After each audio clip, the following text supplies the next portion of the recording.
오늘 우리에게 주시는 하나님 말씀은 사무엘상 16장 11절에서 13절까지 말씀입니다.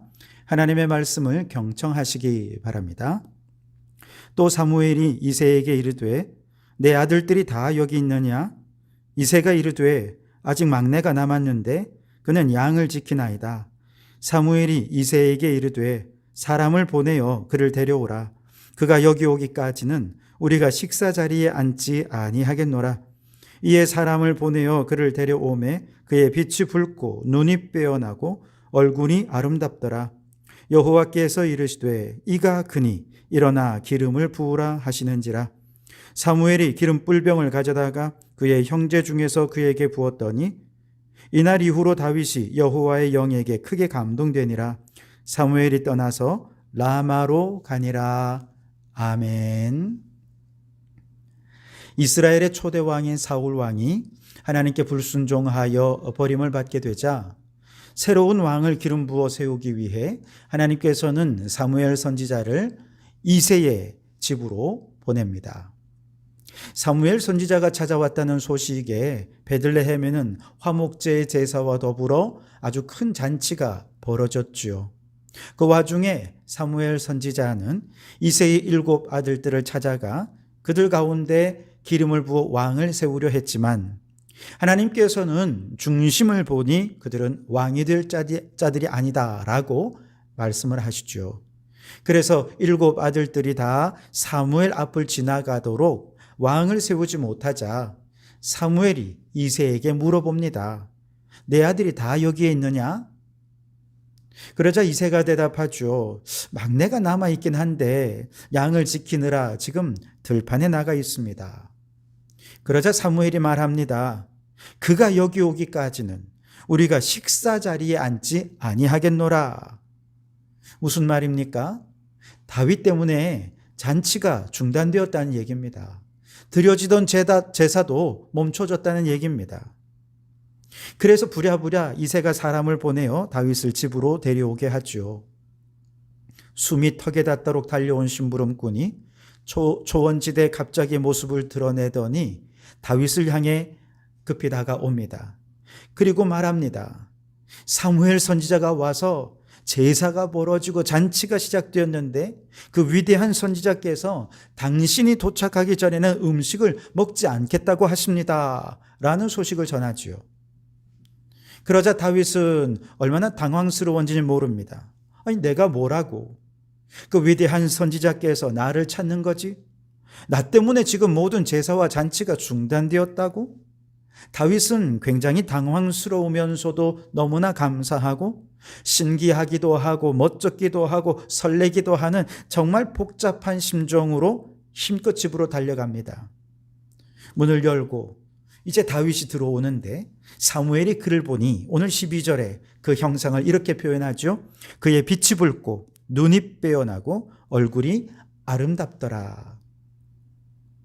다윗은 엘리압이나 다른 형들처럼 강인한 체력을 갖고 있지 못했지만 태양에 그을린 그 붉은 피부빛, 반짝이는 눈빛, 그리고 선지자 앞으로 겸손히 다가오는 다윗의 얼굴 속에서 다른 형제들에겐 없는 것을 발견하게 됩니다. 그것이 뭐냐? 바로 베들레헴이었습니다.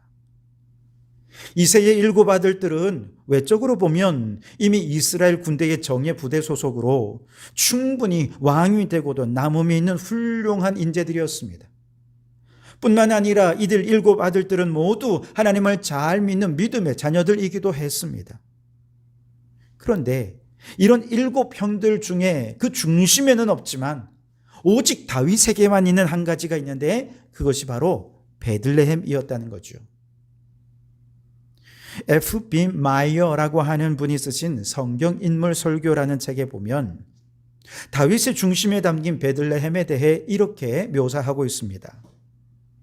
베들레헴은 지중해 해발 600m 높이로 길게 형성된 회색빛 산등성이 동북쪽에 위치해 있었고 동쪽에는 깊은 계곡이 있었습니다. 이 산등성이와 계곡은 동쪽으로 조금 떨어진 곳에서 합해져서 사해로 이르기까지 흘러갑니다.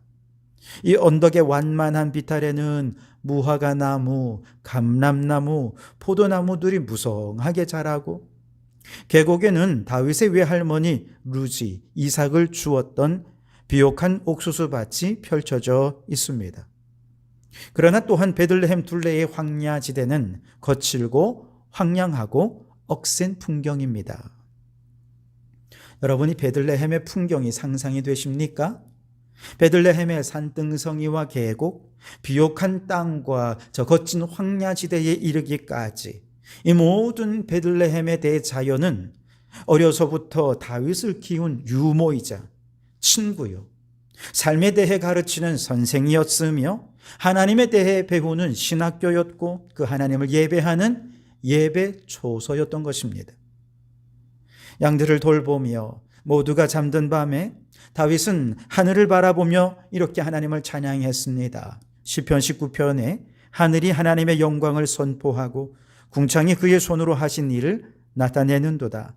날은 날에게 말하고 밤은 밤에게 지식을 전하니 언어도 없고 말씀도 없으며 들리는 소리도 없으나 그의 소리가 온 땅에 통하고 그의 말씀이 세상 끝까지 이르도다. 아멘. 다윗은 하나님을 글로 배운 것이 아니라 베들레헴의 대자연 속에서 배웠습니다. 언어도 없고 지식도 없고 말씀도 없고 들리는 소리도 없지만 그는 대자연의 위대함 속에서 하나님의 소리가 온 땅에 통하고 하나님의 말씀이 세상 끝까지 닿는 것을 듣고 보면서 위대하신 하나님을 찬양하며 감탄했습니다. 어느 날 양들을 돌보다가 하나님이 나의 목자가 되신다는 그 사실에 너무나도 감동이 되어 한참을 제자리에 서서 눈물로 하나님을 찬양합니다. 여호와는 나의 목자이시니 내가 부족함이 없으리로다. 그가 나를 푸른 풀밭에 누이시며 쉴만한 물가로 인도하시는도다. 그 여호와가 나의 목자가 되시니 내 잔이 넘치나이다. 여러분, 이것은 그저 책상에 앉아서 하나님을 열심히 공부한다고 고백될 수 있는 신앙의 고백이 아닙니다. 베들레헴의 들판에서 양들과 함께 거닐며 문득 목자 되신 하나님께 대한 감사가 마음 깊은 곳에서 우러나던 날 감동의 눈물 속에서 고백한 신앙의 고백인 것이죠.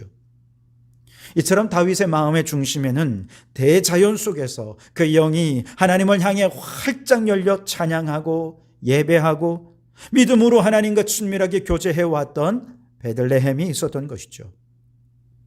다시 본문으로 돌아와서 이처럼 형들과 달리 베들레헴을 그 중심에 품은 다윗이 선지자가 기다리는 집으로 헐레벌떡 뛰어 들어왔을 때 하나님께서는 기다렸다는 듯이 사무엘 선지자에게 말씀하시죠. 12절에 이가 크니 일어나 기름을 부으라. 여러분, 다윗처럼 하나님의 마음에 합한 사람이 되려면 그 마음의 중심에 무엇이 있어야 하겠습니까? 우리의 자녀들이 다윗처럼 하나님께 쓰임받는 일꾼으로 성장하도록 하려면 우리의 자녀들의 마음에 무엇을 심어주어야 할까요? 성경은 그 모든 질문에 대해 베들레헴이라고 대답하고 있습니다. 우리 한국교회에는 정말로 많은 목사님들이 하루 24시간이 모자랄 정도로 불철주야 성도들을 돌보고 상담하고 위하여 기도하고 성경을 연구하고 가르치고 예배를 인도하느라 정말로 헌신하십니다. 이처럼 열정적이고 헌신적인 목사님들이 많이 있는 우리 한국교회는 정말로 복받은 교회인 줄 믿습니다. 그런데 한 가지 아쉬운 것이 있어요. 목사님들의 마음속에 베들레헴을 지니신 분들을 찾기가 쉽지 않다는 것입니다. 작년 가을에 제가 속한 시찰의 목사님들 몇 분과 함께 세미나에 참석하기 위해 한 차를 타고 이동하던 중이었습니다. 차 안에서 목사님들의 대화는 어느 교회 혹은 어느 목사님 이런 이야기에서 아재들의 유머로 옮겨가며 즐거운 웃음이 오갈 때쯤이었습니다. 그러던 중에 차가 지리산 부근을 지나고 있을 때 저는 마침 붉게 물든 단풍들과 눈이 마주치고 말았습니다. 겨울을 준비하며 옷을 갈아입는 식물들과 그 사이에서 여전히 푸르름을 잃지 않는 이름 모를 나뭇잎들을 바라보면서 깊은 가을의 자연의 신비에 감탄이 절로 나왔습니다. 그토록 눈부시고 아름다운 자연을 자동차로 그저 스쳐 지나가며 볼 수밖에 없다는 사실이 너무나 안타까웠습니다. 그렇게 창밖을 보며 넋을 잃고 감탄하며 실내에 있는 목사님들을 이렇게 얼굴을 돌려 바라보았는데요, 목사님들이 저를 바라보며 도무지 이해할 수 없고 공감할 수 없다는 듯이 저를 쳐다보시는 게 아니겠습니까? 저는 그때 생각했습니다. 한국교회가 무슨 훈련, 무슨 공부 이런 건 너무 잘하는데 감탄이 부족한 이유가 바로 목사님들에게 감탄이 없기 때문이구나 라는 생각이죠. 저는 우리 성도들이 하나님을 글로만 배우는 것이 아니라 다윗처럼 자연 속에서 하나님의 위대하심을 배우고 하나님의 창조를 찬양하고 목자 되신 하나님을 고백할 줄 아는 정말 풍부한 영성을 지닌 베들레헴을 중심에 품은 성도들이 될 수 있기를 바랍니다. 창세기 1장에 보면 하나님께서 세상을 창조하시면서 감탄에 감탄을 연발하시지요. 좋다, 좋다, 참 좋다. 그리고 사람을 창조하시며 최고의 감탄사로 심히 좋구나 라고 감탄하셨습니다. 여러분, 이 세상은 하나님이 감탄하실 정도로 선하고 아름다운 피조물인 줄 믿습니다. 하나님께서는 그 아름답게 창조된 인간을 비롯한 모든 자연을 향해 생육하라, 번성하라, 온 땅에 충만하라 축복해 주셨습니다. 그리고 인간에게는 만물 안에서 모든 만물이 이렇게 충만할 수 있도록 청지기의 사명을 부여해 주셨죠. 그리고 우리 인간에게도 하나님처럼 좋다, 좋다, 참 좋다 감탄하며 하나님을 찬양하고 예배하는 것을 존재의 목적으로 삼게 하셨습니다. 그러나 인간이 하나님처럼 되고자 하고 죄가 인간에게 들어온 그 순간 인간에게 감탄이 그만 사라져버리고 말았죠. 하나님이 만드신 세상에 감탄하며 하나님을 찬양하고 예배해야 할 인간이 이제 마치 자신이 하나님인 것처럼 세상 위에 군림하면서 인간의 유익을 위해 자연을 파괴하고 죽이고 욕망하고 탐하는 대상으로 전락시켜버리면서 하나님의 창조 질서가 무너져버리고 말았습니다. 그 결과 인간은 더 이상 하나님이 만드신 만물 속에서 하나님의 영원하신 신성과 능력을 보지 못하게 되었고 하나님을 알되 하나님을 영화롭게도 하지 아니하며 감사하지도 아니하며 오히려 그 생각이 허망하여지며 미련한 마음이 어두워져서 결국 하나님의 최종 선고, 사형 선고를 받게 되고 말았던 것이죠. 이와 같은 절망적인 인간에게 유일한 희망의 빛이 비춰졌습니다.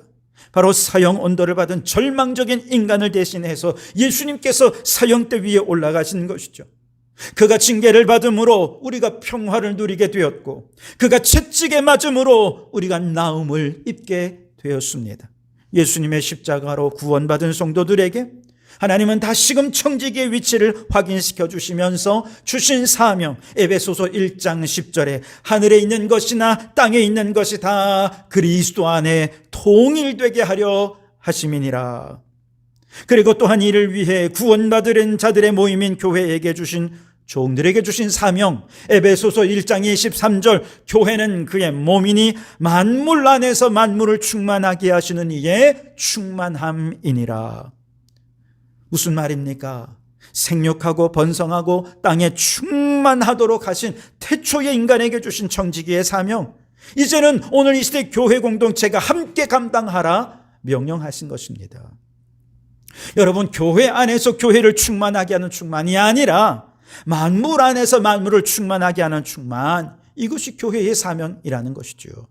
그리고 교회가 제 사명을 잘 감당한 후에 마지막 온 세상에 새하늘 새 땅이 도래하는 그날의 풍경에는 처음 창조의 질서가 회복되어 이리와 짐승이, 표범과 염소가, 송아지와 어린 사자와 셀진 짐승이, 어린 아이와 독사들이 서로 해됨도 없고 상함도 없이 생육하고 번성하고 땅에 충만한 하나님의 동산이 펼쳐지게 되고, 그곳의 사람들은 베들레헴을 품은 다윗처럼 그들을 섬기느라 구릿빛 피부와 붉은 얼굴로 사방을 뛰어다니며 기쁨으로 헌신하게 될 것입니다.